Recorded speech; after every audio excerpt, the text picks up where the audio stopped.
মুজিববাদীরা মুক্তিযুদ্ধকে কলুষিত করেছে, গোপালগঞ্জকেও কলুষিত করেছে। আজকে মুজিববাদীরা বাধা দিয়েছে, তাদেরকে জবাব দেওয়া হবে। আপনারা এই গোপালগঞ্জের সাহসী সন্তান, আমরা জানি যদি আজকে বাধা না দেওয়া হতো, যদি যে ধরনের ভয় ও আতঙ্ক তৈরি করা হয়েছে সেটা যদি না করা হতো, গোপালগঞ্জের সাধারণ জনতা এখানে লোকে লোকারণ্য করে ফেলত। আপনারা যারা দূর থেকে শুনছেন, আপনারা জানি আপনারা দূর থেকে শুনছেন, প্রিয় গোপালগঞ্জবাসী, আমরা আজকে গোপালগঞ্জে এসেছিলাম দেশ গড়তে জুলাই পদযাত্রা কর্মসূচি নিয়ে। আমরা কোনো যুদ্ধের আহ্বান নিয়ে নয়, শান্তি এবং দেশ গড়ার আহ্বান নিয়ে গোপালগঞ্জে আজকে এসেছি।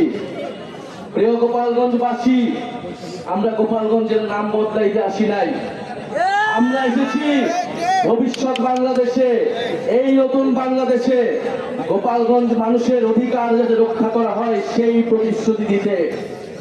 প্রিয় গোপালগঞ্জবাসী, মুজিববাদীরা আজকে বাধা দিয়েছে।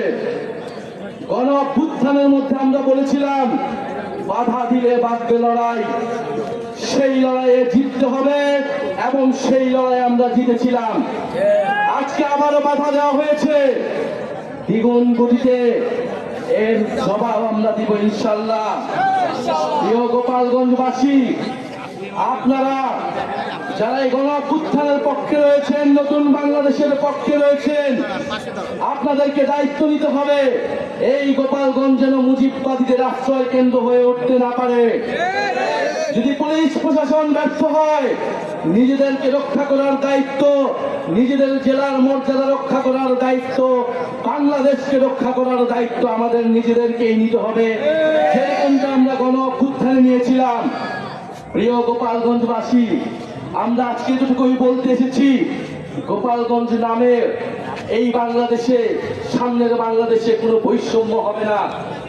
গোপালগঞ্জ নামেও চাকরিতে কোনো বৈষম্য আমরা সহ্য করব না, কিন্তু গোপালগঞ্জেও কোনো সন্ত্রাসীদের আস্তানা আমরা সহ্য করব না। মুজিববাদীরা মুক্তিযুদ্ধকে কলুষিত করেছে, গোপালগঞ্জকেও কলুষিত করেছে, সেই গোপালগঞ্জকে আমরা আবার পুনরুদ্ধার করব, আবার সমুন্নত করব। প্রিয় সংগ্রামী বন্ধুগণ, আমাদের যারা সনাতন ভাই বোনেরাও রয়েছেন, এই আওয়ামী লীগ সনাতন ভাই বোনদের জমি দখল করেছে, তাদের সাথে বেইনসাফি করেছে। আমাদের এই নতুন বাংলাদেশে আমরা সকল ধর্মের অধিকার রক্ষা করব, মান মর্যাদা রক্ষা করব। প্রিয় সংগ্রামী বন্ধুগণ, আজকে মুজিববাদীরা বাধা দিয়েছে, তাদেরকে জবাব দেওয়া হবে। আমরা যদি আজকে এখানে দাঁড়িয়ে ঘোষণা দেই, সারা বাংলাদেশ এই গোপালগঞ্জে এসে জড়ো হবে।